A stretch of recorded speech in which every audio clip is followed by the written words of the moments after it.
கைல்சரி இன்னைக்கு எபிசோட் எப்படி போச்சு என்ன ஆச்சுன்னு பார்ப்போம். இன்னைக்கு எபிசோட் என்ன காட்டுறாங்கன்னா, பில்டிங் கன்ஸ்ட்ரக்ஷன் நடக்கிற இடத்துக்கு சோனியா அகர்வால் போகிறாங்க. அங்கே போய் மூர்த்தியை பற்றி கேட்குறாங்க. யாரும் மூர்த்தியை பற்றி தெரியலைங்கிறாங்க.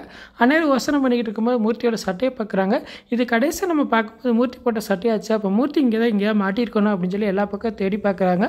ஒரு ரூமில் இருந்து மட்டும் ரத்தம் வர மாதிரி பார்க்குறாங்க. சூனியர் உடனே அதிர்ச்சியாகிறாங்க. இதுக்குள்ளே யாரும் இருக்காங்களா என்னன்னு தெரியல, ரூம் லாக் ஆகிருக்கு, உடனே திறங்க அப்படின்னு சொல்கிறாங்க. சாவி திறந்து பார்த்தா உள்ள மூர்த்தி வந்து பேச்சு மூச்சு இல்லாமல் ரத்தத்தோடு இருக்காரு. உடனே ஹாஸ்பிட்டல் சேர்க்குறாங்க.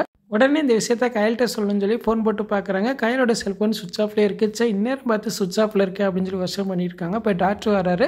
அவர் கொஞ்ச நாள் சாப்பிடாம தண்ணி கூட குடிக்காமல் இருந்தனால அவர் பல்ஸ் எம்பே இறங்கி இருந்துச்சு. இப்போ ட்ரிப்ஸ் எடுத்தோம் கொஞ்சம் பரவாயில்ல, கொஞ்சம் நேரத்தை கண்முழிச்சிடா, நீங்கள் போய் பாருங்க அப்படின்னு சொல்கிறாங்க. சோனியா அகர்வால் மூர்த்தியை பார்க்குறாங்க. அப்போ மூர்த்தி வந்து நடந்த விஷயத்தை எல்லாத்தையுமே சொல்கிறாரு. என் செல்ஃபோனை கொடுங்க அப்படிங்கிறாரு. உங்கள் ஃபோன் சுவிட்ச் ஆஃப் இருந்துச்சு, இப்போ தான் சார்ஜ் போட்டிருக்கேன் அப்படின்னு சொல்கிறாங்க. உங்கள் வீட்டில் நீங்கள் காணான்னு சொல்லி எவ்வளோ பதிரித்த வச்சு போனாங்க தெரியுமா, நான் உங்களுக்கு வாக்கு கொடுத்துருக்கேன், உங்களை தேடி கண்டுபிடிச்சி கூட்டு வரேன்னு, உங்களை நான் கூட்டு போகிறேன் அப்படின்னு சொல்லிக்கிட்டு இருக்காங்க.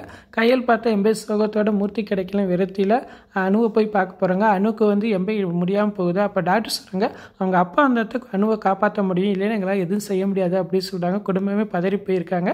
வேறு கையலுக்கு ஹாஸ்பிட்டலுக்கு போயிடறாங்க. என்னாச்சு என்ன நடந்துச்சுன்னு கேட்குறாங்க. அப்புறம் அணுவை போய் பார்க்க போகிறாங்க. அணுன்னு கூப்பிட்றாங்க. அணு எந்த ரெஸ்பான்ஸ் இல்லாமல் இருக்காங்க.